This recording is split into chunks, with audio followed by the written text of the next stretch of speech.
Hello, everybody, and welcome to another WOW Ergonomics. It's Friday, it's midday, and it's the best time of the week. Personally, I find it's rather good. Have you Mm. been watching any of the football or the tennis or Glastonbury? What have you been? Because there's so much at this time of year. It's almost like a visual overload on TV. Have you been watching any of it? I've been watching bits and pieces of all of it, and I do find, good afternoon, everyone, by the way. Sorry, I'm just sort of straight into conversation there. But do you not find with this sort of thing, you end up, when there's too much on, you sort of do bits of lots of things and you don't really fully get everything. So with the tennis, especially, you watch one game, but then the next day, something else is on and you don't sort of have that flow. So I've taken on lots on, I've seen lots, but not lots, if you know what I mean. Yeah.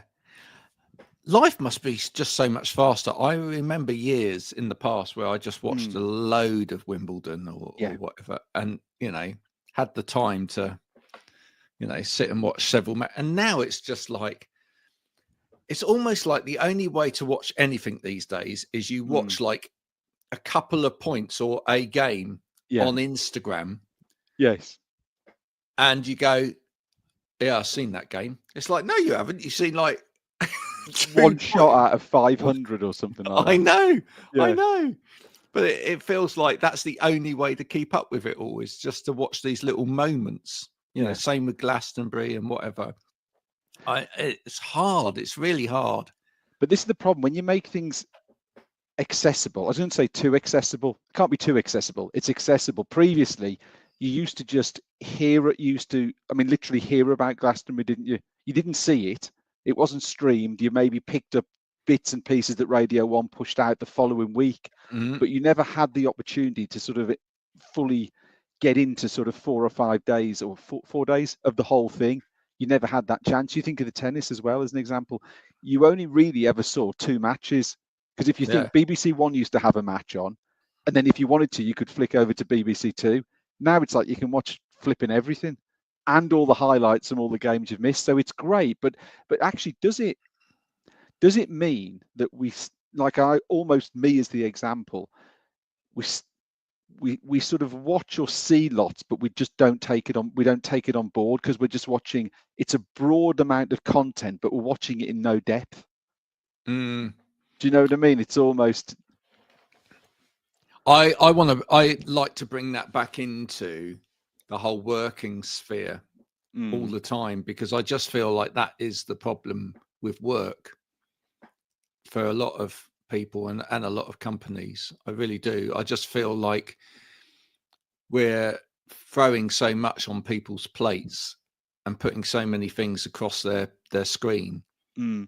that actually we're just not getting anything done properly. I really do. I think that is the big issue that we've got these days, Mm. and I wonder whether anyone's actually able to count the cost of that business wise, Mm. or whether they just go, oh well, that's okay. We've got people doing that, and that's kind of taken care of, and that box is ticked or whatever. But are people doing it well? Are they taking time to actually go, oh, we could do this so much better, or I'm going to really Mm. look into this in some depth and decide, think of some way of doing it more creatively or more in tune with what the client wants, or am I just chucking it out? You made a really good point there. Something you said. Are we just doing it, or are we doing it and doing it well? I think there's two very distinct things, and I think we often talk on this show about things like getting things done and to-do lists and checklists and things like that. Are people just that? Our business is just throwing that much out at people that their focus is just to get it done, sort of to a degree, irrespective of the quality of the Mm, output they produce on the back of it. yeah. More concerned about getting it done, not concerned about the quality of the whether. I mean, I know you and Marianne talk a lot about training, don't you? That's your sort of thing, and I guess it can be the same thing with that. You can train someone on something, but are you training them well, or is that person going away and saying, well, I went on a training course about this, yeah, that's fine, but did you actually absorb it, take it on board, and then use what you learned? Or are you just saying, I went on the course and I heard someone say it to me, but I haven't got a clue what it was, and I've not used it in any sort of practical application. Well, I'm very strong on that, because I'm going to be doing some training next week at a college. Okay. I'm out for the day doing some Right. LinkedIn training for a college. But one of my things is I don't just want to tell people how to do something. I need them to question what they're doing. I need them to come to a point of realization that maybe what they're doing isn't the best way of doing it.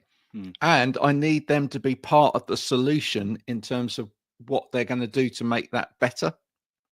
And this is when you say college, is this people sort of higher further education? No, this is people that work at the college. Oh, work at the college. Okay, because I was going to say that'd be quite an interesting sort of dynamic. Because so I guess, would they be, let's call them normal LinkedIn users? Is that something that they sort of do in their sort of daily life? Are you building on a base knowledge that they've got, or do you think it'll be? Do you have any idea who you're talking to? Could it be totally brand new to a lot of these people? I think some of them will do a small amount on LinkedIn, and I think a lot of them will be very scared to do anything. And again, that's part of the conversation as well. When you enter an organization and you're looking at effectively culture change as well, collectively, are we going to, not just individually, but collectively, are we going to allow ourselves to do something differently? It's part of the conversation as to what do we collectively feel comfortable doing, and what don't we feel comfortable with people doing. And I always see my job in that situation as being there for that conversation as well, because I'm pretty certain that kind of behind closed doors, most people won't challenge that, particularly because they don't want to be seen to be the one that goes, well, none of us are allowed to do anything other than post that on LinkedIn or whatever. And I'd like to talk about this. But I feel like if you can create a safe space for the day and say, as a group, take all of the shackles off. What would you, if there were no shackles, what would you like to talk about? And then maybe why wouldn't that be appropriate, given the fact that you're part of an organization? What's the voice of the organization, and where can that meet? And I feel like you try and find a ground where it's acceptable, but it's challenging as well. It's not just vanilla, so that nobody wants to look at it because it's it's dull. But we said we're going to also talk a little bit today about some new product that you've got out. We are now. Exciting. It is exciting now. Slightly blurred background, so let's see if this comes across well. So it does. Now, for all of you who are watching this, who are fans of Star Trek, that didn't appear in Star Trek. No, it didn't. It didn't. Right. But and it's not a Klingon, but it's more of a hand-on. Oh, and it's even. Let's have a. You see what I did there? Oh, I did. Very good. And that, ladies and gentlemen, is how you would use it. So it is called the hand shoe mouse. And Graham, hand shoe in Dutch means hand shoe. I have no idea, actually. Glove. Oh, glove. Hand shoe. So the idea is your hand. Yeah, it fits like a glove. Fits like a glove. So yes, this is actually a bit of a long-standing product, but Bakker Elkhausen, we've taken on the hand shoe brand about 6 or 8 weeks ago. So it's now sort of part of the Bakker family, but it's a sort of a well-established product. I mean, you will have known the product for a long time from your sort of, as I say, not your prior life, your prior business life, working in the sort of field of the assessment piece. It was a product you probably came across quite a lot, I guess, wasn't it? It was the hand shoe mouse, and it's in its various sizes and guises. Well, it's interesting. I think what a lot of people out there don't realize is that with a lot of standard mice that are available on the market, the fingers and the wrist in the upper limb do an awful lot of work. And we just seem to think, oh, well, this makes sense. You pick this thing up and you plonk it on the desk and you move it around a bit, and the cursor on the screen follows it and whatever, and all that's good. But there's a lot of stuff going on there, a lot of movement going on there, which is not necessarily normal for the body, right? And so having these variances, these available differences in ways to input is very, very helpful.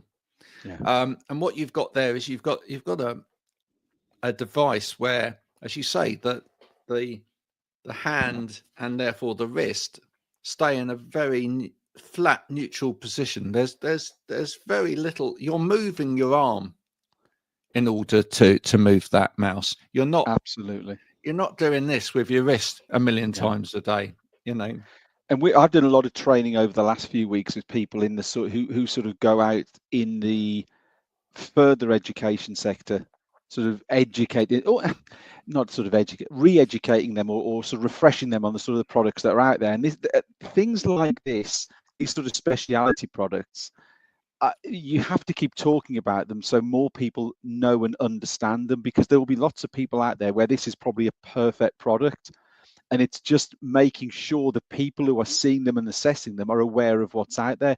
A lot of people will suffer with issues within their, as you were saying there, Graham, finger problems, gripping. I mean, and maybe not in the sort of higher education you're going to find arthritic problems, but other sort of dexterity problems around the sort of the fingers. And the natural assumption is, well, a mouse has to be something you can grip with your fingers, but not everyone is able to do that. So by sort of aiming to sort of place your hand in the product like that, you're keeping the hand neutral, you're supporting the wrist, but you're putting the work around the sort of the elbow and the shoulder, which for some people is where they've got a lot more movement, and therefore any issues they've got aren't shoulder to elbow, but the issues they've maybe have got are maybe sort of wrist to the top of the fingers. So it's just sort of making people aware, like anything, that there are products out there, and just keep reminding people there are so many types of inputting devices, and no inputting device is right for everyone. As you know, it's just trying to give options. That's all about. It's all about finding options and finding the right product for an individual. I'm going to go further than that. I don't necessarily feel like a single inputting device is actually right for an individual either. Well, yeah, right, because we spend hours these days, at the computer, compared with years ago, when, if you look at sort of the time spent on a computer as part of work, compared with just going back a little way in time. Although I frightened everyone on LinkedIn this week. I don't know whether you saw my post over the last weekend, when I went, in 5 years' time, the 1980s will be 50 years ago. Yeah, I don't think I wanted to hear that. I don't think I wanted to read that post. A lot of people didn't. A lot of people went, why did you have to tell me that? But that's the truth, right? Yeah. The start of the 1980s was 50 years ago in 5 years. Whoa, scary thought. But there you go. I don't know why people are complaining about it. I was born in the beginning of the 70s. So, I mean, for me, that's, Yeah. Now, we had a discussion, and I'm going on to your favorite subject here. Now you've mentioned that, and we didn't agree on something. We agree on a lot of things. We didn't agree on this something. I badge the 80s as the best modern music era, and I have a feeling you didn't agree, did you? I just think there's great music. No, well, I just think there's great music and there's bad music in every era. Yeah. That's just my general Okay. view, right? I think there's as much good music coming out now as there's ever been. It's just Okay. harder for you to see it because there's so much of it. And this There goes is, back to what we said at the start, accessibility.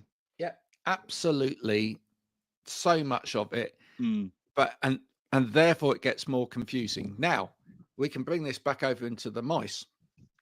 Okay, there are a ton of different mice available, input devices available on the market, and other things that can help you input as well. You don't have to use a mouse, you can use your mouth.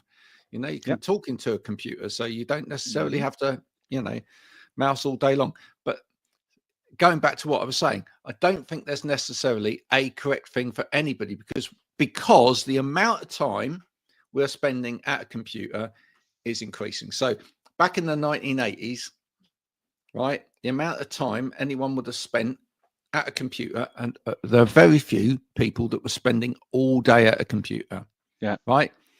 So if they did use a computer as part of their job, it was tended to be sort of, small moments of the day, or Mm.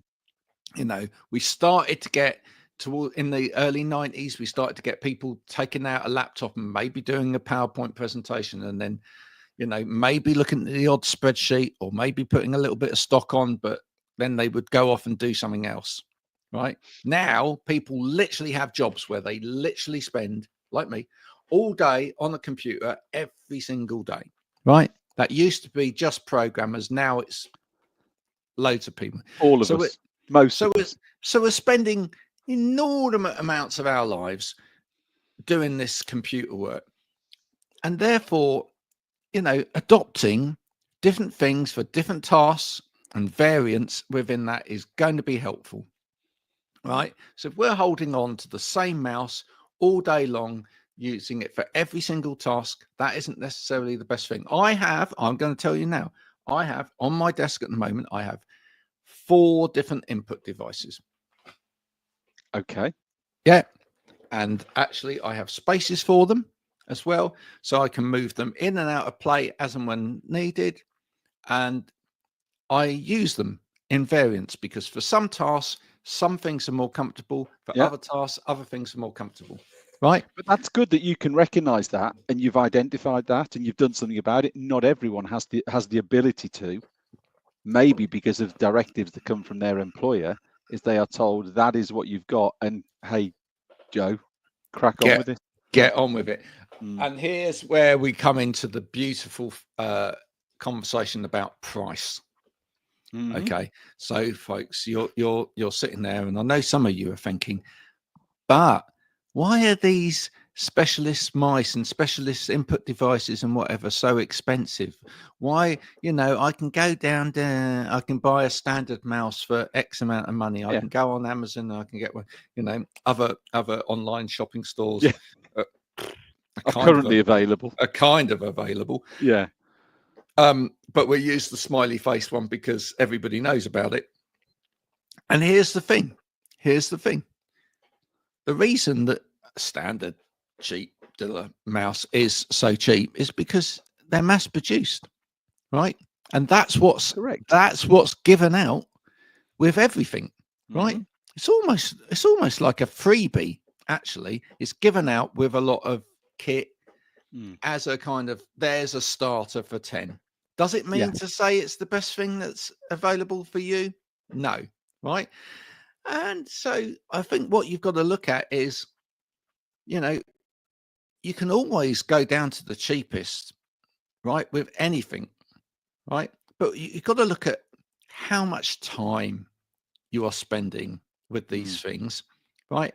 And if you want to think about return on investment, think about what it's doing to your body using that long term, right? Now, the best way to relate to this, folks, is to think about your bed, Yeah. right? Every ergonomist out there worth their salt is going to tell you this. If you've got a cheap mattress and you lie on that mattress for 8-9 hours a night, right? You're not going to sleep very well. And Mm. that's going to impact everything, isn't it? You're going to be grumpy. You'll probably ruin your marriage. You're probably hate your children, and then they hate you back, and you know, you end up like a lonely old person on your own, right? Your business will fail because you're not being productive at work. Terrible. But buy yourself a slightly better mattress, sleep better, enjoy And, life, and none of that'll happen. and none of that might happen. Well, it still might, but then but the point is, you're reducing the risk of that happening. Yeah. And I know I made light of that there in the middle of all of that, but ultimately, I was just to overemphasize the point to you. It might cost you a bit more to buy a device that actually works and is more comfortable to use, but you're using it for a long time. A long time. Same with an office chair, right? I was just about to say the two analogies I have with things like mice and inputting devices. Chairs is a classic example, and cars, and cars have chairs. But we've discussed these in the past, haven't they? You can always go down on a lower price denominator. You can always find something a bit cheaper, but you're going to take things away. So yes, you can get something cheaper, but it won't have all those different features that are packed in. And as you say, that's where and cars and chairs is a perfect example, as you say. Reduce the features, mass produce the product, bring the price down, and people use that as the when you find this in all sorts of things, Graham, you'll come across it with what you do in your business is around the service you provide. Someone might go looking for the service that you would offer. If someone will do lots of things, if someone will offer a service without a lot of the things that you do, they're going to offer a lower price. But if you want all those extra things, then that's where they've got to make the correct choice. You can't get, it's impossible to get the rock bottom price with all the features and benefits that you're looking for, pretty much, unless there's a sale on. Pretty much, isn't there? There's always pretty much you get what you pay for. That's what we're saying in all of this, is you get what you pay for. Absolutely. And let's bring it round to the wisdom of Noel Gallagher, who is topical. Who, yeah, absolutely right. Is someone that we all know at the moment because he and his brother have reconciled and they've started playing gigs again around the country. I was in the Guardian newspaper last week talking about it. There you go. Just throwing that in there. Were you? Well, hang on. You can't just throw that out and then move on. Tell more. Yeah, no, I was interviewed by the Guardian newspaper about the up and coming gig in Cardiff. Right. Okay. Yeah. There you go. Did you get any free tickets from this said interview? No, I got free publicity though. Oh, well, that's probably just as good, isn't it? Because they did mention the music podcast, which was nice of them to do that. And was this in the online version or the printed version? Or it was in both, I versions? believe. Yeah. Winning. You winning? I thought so. Yeah. I mean, I wasn't overly complimentary about said band. Weren't you? No. Well, I said that. I said that they'd probably be quite good.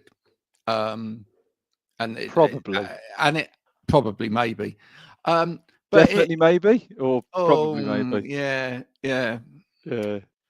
It depends really. I was just thinking, will they actually, be any good or not, or will they be past it? I have to say, having watched some of the footage that has leaked, I think they did their homework. I think they actually got down to business and rehearsed. So I think they did put on a pretty good show. Yeah, and I'm happy to eat my words there and say that actually I think they were better than I thought they were going to be. But the point that I wanted to make, I know this is you've got me going away from the subject here, but the point I wanted to make was I was just a little upset that they didn't use the opportunity as the grand statesman of rock and roll being out there to give an opportunity to some younger acts. That's what I was talking about. Right? So is it just who's with them then? Are they just on their own or? No, because so they've got cast supporting them who are obviously pretty old. And then they've got Richard from the Verb. Oh yeah, yeah. Right. Richard. What's his surname? Why has mine gone blank? Yeah, Richard my Ashcroft. Ashcroft. Yeah. Yes. You know, because it's a bittersweet symphony and all that. They've got those two who are pretty, you know, and I understand their legacy acts and they fit in and whatever else. But we were in Cardiff to see Alanis Morissette, and Alanis had two Welsh acts starting for her. One is a youngster I've interviewed who's literally on the starting run of her career and whatever. And I just feel like, you know, actually, these are great opportunities for, you know, that's just my viewpoint, though. Yeah. You're entitled to your viewpoint. I'm entitled to it, you know, just as Sir Noel Gallagher, he's not actually a sir, but maybe one day, just as Noel Gallagher is entitled to his viewpoint. But when it comes to ergonomics, he is obviously an expert in ergonomics. Or you could take what he said actually about music, and if you applied it to ergonomics, it makes a lot of sense. So he famously said he's infuriated, not just upset, but infuriated by people spending a tenner on 2 coffees. Right? He feels like, as a society, this is where we've got to. People spend a tenner on 2 coffees, and they're willing to pay more for overpriced coffee and then talk about nonsense than to buy an album for a tenner. You see, that's what he's saying, right? But I put that out there to you, the audience. If you're not willing to buy your staff a decent mouse, right? You're more willing to go and buy your member staff a Starbucks or a Costa Coffee or whatever, you know, other coffee vendors do exist. You're more willing to spend money taking one of them out for a cup of coffee, which will last 10 minutes or whatever, rather than spend that money on buying them a decent mouse. I know. There you go. Do you know what? Sometimes when it's just me and you and there's no guest, we wander off at all sorts of tangents. And I have to say, Mr. Coath, I take my hat off to you for that. You've brought that back brilliantly, because I thought we'd gone. But you just brought it back, and it was like, nailed it, done. No, that was sorted. I honestly think he's absolutely though cracked it on the nail on the head when it comes to that. He's right. We prioritize silly spending over decent spending. You know, there are things that are more worthwhile in terms of putting your money out there. We seem to have got to this point in society where we go, oh, I'm going to spend some money on that, and you think, huh? Yeah. What value is there in that? You know, right? I bet you could go into any business tomorrow that says they can't spend decent money on a setup per individual for ergonomics, and you could look at some wasted money somewhere else and you go, well, that's wasted. That is a waste of money. Stop spending that there, put it over to here, make everybody more comfortable. Guess what? They'll all be more productive. Boom. Simple as. That's it. Sorted.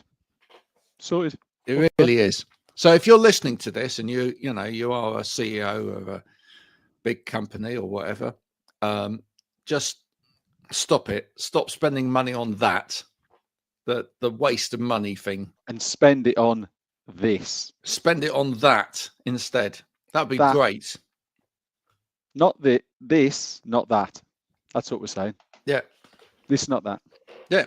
Not just that though. Maybe get advice from decent people who understand this stuff. Get the right stuff for everybody. Also, don't listen to architects. Sorry, architects. But right. And architects, start listening to people who know about well-being. Right. Yes, it's lovely when an office is full of stuff that all looks the same. But we people Are not all the same. are not all the same. So sorry, but it's got a decent office doesn't look completely beautiful. Yeah. Right. The beauty of the office should come from the difference. Right. I almost feel like I should be saying something for inclusion and diversity now, but it's true. It's true. We need to stop seeing this kind of perfect aesthetic as the thing to aim for. We can't. Let's. I like the Dove adverts on TV. Yes. I love those. I love those adverts. The when they bring like all these different women on, different shapes, different sizes, different colours, things, different limbs missing, or maybe a disfigured face or whatever, and they go, "This is beauty." Yes, spot on, absolutely right. Architects, start looking at that. That's beauty, not rows of chairs that all look the same. That's not beautiful. No. And we need to climb out of this idea that it works because it looks aesthetically pleasing. No, it doesn't. It works because it works. Cool. That was a rant, wasn't it? Yeah. Well done. Thank you.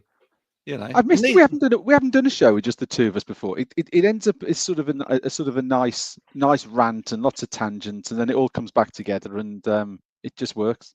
Yeah. But obviously we like guests as well. Yeah. So, who's going to win Wimbledon? That's an important one.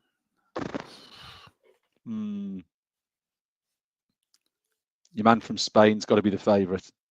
I was going for a tennis player. I think a tennis player might well win. But I mean, if he doesn't or she doesn't, I'd be amazed. Also, I'm just going to say this was this is quite an interesting one as well, right? And I'll be able to segue this back. I did a post earlier this week as well about the change of balls at Wimbledon and other Grand Slams. Did you see that? Do you know what? I read it, heard about it, but I can't remember it. But I knew they'd said they'd done something different. Right. Do you know how often they change balls? Oh, it used to be like every so many games. Was it every 7 games? It used to be, or right. So like it's 7 games for the first set, and then 9. Okay. Do you know why it's 7 for the first? No idea. Because it includes the warm up. Oh, there you go. There you go. Fact.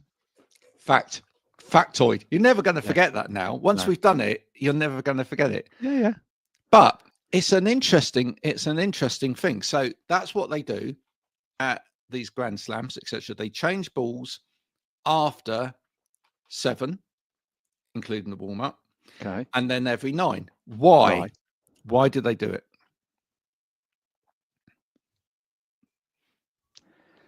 Is it because 9's the average number of games in a set? And no. They change them every set? Why did they change the balls? Well, I presume that the deterioration, the performance of the ball deteriorates after it's been hit. So the longer you hit it, the performance deteriorates. Yeah. Right. And isn't there a lesson there about work and performance? Right. Stop hitting your staff. No, not that. But right, you have to reevaluate on a regular basis. Right? I want to see every ergonomist out there, right, actually bringing this into like a sales pitch now. Right? Assessments, right? You can't just do them once, right? Think about it. Someone starts at your business, right? You assess them then, right? 7 weeks, assess them then. 9 weeks, assess them then. Hey, wouldn't that be good? New balls, please. Yes. Basically, have the balls to reassess your people on a regular basis. I love it. Now, I need to ask this as you've brought the subject up. Yeah. If the ball performance deteriorates, Yeah. and they don't use it, where do they all go? I don't know. They can't just put them back in a bag and sneak them off for another game and pretend their new ball's over on court number 1, can they? No. Where do they all go? Yeah. That is a great question. And that's for somebody to create a brilliant business. If they're just going to, the great gig in the sky or whatever, then that would be great. If somebody actually could use old Wimbledon, I bet. Well, given It's the got to fact be that local clubs or youth clubs or something. I was going to say, but given the fact that they're Wimbledon, if it's Grand Slam or whatever, maybe they just get given away as like mementos to ball boys and ball girls and whatever. Here's the ball that, I mean, it'd been great, wouldn't it? Imagine if you were holding like Borg's, or Jimmy Connors, or fantastic. It'd be great. I don't know. I haven't got it. I have not got any old Wimbledon spherical objects to be able to tell you that. But if you know out there what happens to these balls once they're replaced, do let us know. Is it in the comments? Is the comments there or there? Yeah. Put it in the comments as this goes out. That would be it. Yeah. So that covered off Wimbledon. But before you go, yes. Who did you see at Glastonbury? Was there any outstanding act for you at Glastonbury this year? Rod.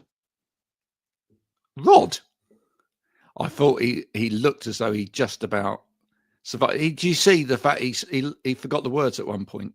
Yeah, but you just said before about you don't want perfection. Oh, that's true. You did say it. Look, for his age, he's amazing, isn't he? That's what I mean. It's in context, isn't it? Was it the best performance? Lyrically, was it the best polished performance? No, but as we said before, we're not looking for perfection, are we? And Rod, there you go. You? Yeah. You? Who do you like? Out of everybody, in terms of well,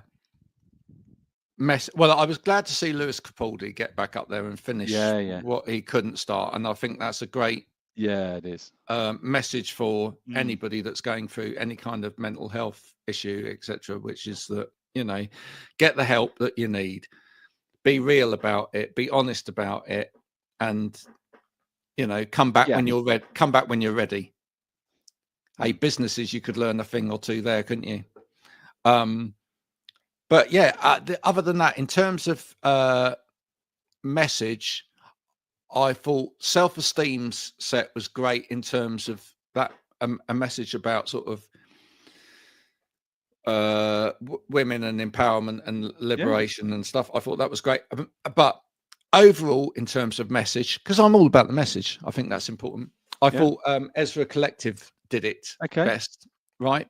By not only having youth groups down at the front and talking about the importance of youth groups and youth work and supporting young people in this country, which unfortunately a lot of councils seem to think it's a great idea to close youth groups and youth clubs and whatever. And no, we need all of that.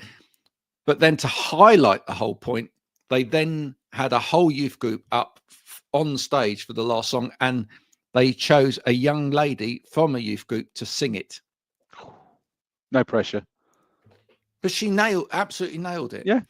But the point was they all came through a youth group, right? They were pointing out that they would not exist if a youth group hadn't sort of brought them together. Yeah.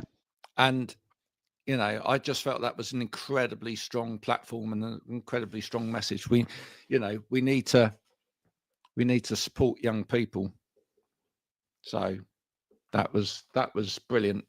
Well done to them for actually having such a purpose to bring to everybody. But there we go. We have flown through this episode of this, folks. Remember, not all mice are the same, No. right? And you know, It doesn't need to be perfect to be perfect. It doesn't need to be perfect to be perfect. And also, if you take home one other thing from this episode as well, remember that actually, when it comes to buying input devices as well, let people try them, right? And don't be scared to let people have more than one, right? Don't be scared to you know, don't put the pressure on people to say, actually, I'm only buying you one thing and that's it, right? Because you might be asking them to do so many different things at their desk for so long during the day. Why can't they have more than one?